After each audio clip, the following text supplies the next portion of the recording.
உலக சமாதான ஆலயம் செய்திகள் வாசிப்பவர் பர்குணன். உலக அமைதி தூதுவர் குருமகான் அவர்களின் ஜென்ம நட்சத்திரமான திருச்சித்திரையை முன்னிட்டு 6/3/2026 அன்று தென்கைலாயம் திருமூர்த்திமலை உலக சமாதான ஆலயத்தில் சிறப்பு தவம் இயற்றப்பட்டது.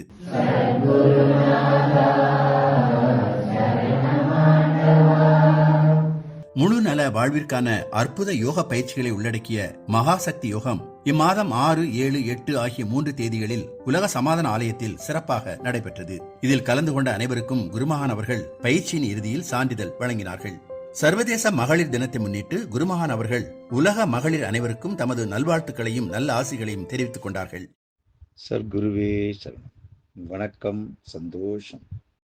எல்லாம் வல்ல குருவின் பேரருளின் பெரும் கருணையினால் உலக மகளிர் தினத்தில் உலக மகளிர் அனைவருக்கும் நலமாய், வளமாய், மகிழ்வாய், ஞானமாய்,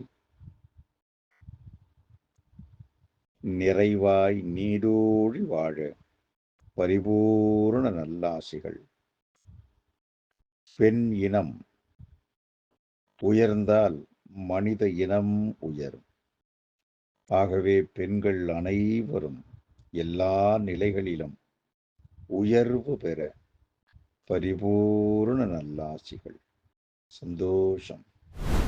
சர்வதேச மகளிர் தினத்தை முன்னிட்டு திருமூர்த்திமலை பரஞ்சோதி யோகா கல்லூரியில் சிறப்பு நிகழ்ச்சி நடத்தப்பட்டது. சிறப்பு வருகையாளர்களாக தளி காவல்நிலைய ஆய்வாளர் திருமதி கே தனலட்சுமி அவர்களும், உடுமலை ஜிவிஜி மகளிர் கல்லூரி முதல்வர் முனைவர் திருமதி பி கற்பகவலி அவர்களும் வருகை புரிந்து சிறப்புரை ஆற்றினார்கள். உடுமலை விவேகானந்தா வித்யாலயா மேல்நிலைப்பள்ளி தாளாளர் மெய்திரு மூர்த்தி, அதன் இயக்குநர் முனைவர் திருமதி ராஜலட்சுமி ஆகியோரும் வாழ்த்துரை வழங்கினார்கள். கல்லூரி மாணவ மாணவியரின் கலை நிகழ்ச்சிகளை தொடர்ந்து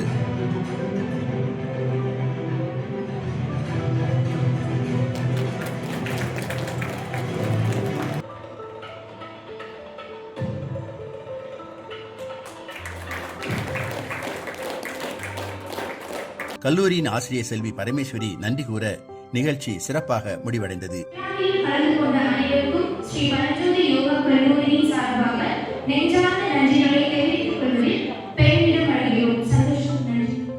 நிகழ்ச்சிகள் அனைத்தையும் இளங்கலை 3ஆம் ஆண்டு மாணவி செல்வி எம் சினேகா தொகுத்து வழங்கினார். வருகின்ற மார்ச் 10 மற்றும் 11ஆம் தேதிகளில் மகாராஷ்டிரா மாநிலம் ஜல்கோனில் பீஸ் பில்டர்ஸ் ஃபாரம் இந்தியா நிறுவனத்தின் சார்பாக நடைபெறவிருக்கும் மாநாட்டில் கலந்து கொண்டு துவக்க உரை ஆற்ற இருக்கும் உலக அமைதி தூதுவர் குருமகான் அவர்களுடன் அறங்காவலர்கள் மெஞ்ஞான ஆசிரியர் கே சுந்தராமன், மெஞ்ஞான செல்வர் கே விநாயகம், மெஞ்ஞான ஆசிரியர் எம் சுப்பிரமணியன், முனைவர் பேராசிரியர் பழனித்துறை ஐயா, மெஞ்ஞான ஆசிரியர் அம்மையப்பன் ஆகியோர் அடங்கிய உலக அமைதி குழு கோவை விமான நிலையத்திலிருந்து இன்று புறப்பட்டது. இந்த குழு மாநாட்டை முடித்துக் கொண்டு ஜல்கோனில் இயங்கி வரும் ஜெயின் இரிகேஷன் நிறுவனத்தையும் பார்வையிட உள்ளது. இத்துடன் இன்றைய செய்திகள் நிறைவடைந்தன. சந்தோஷம்.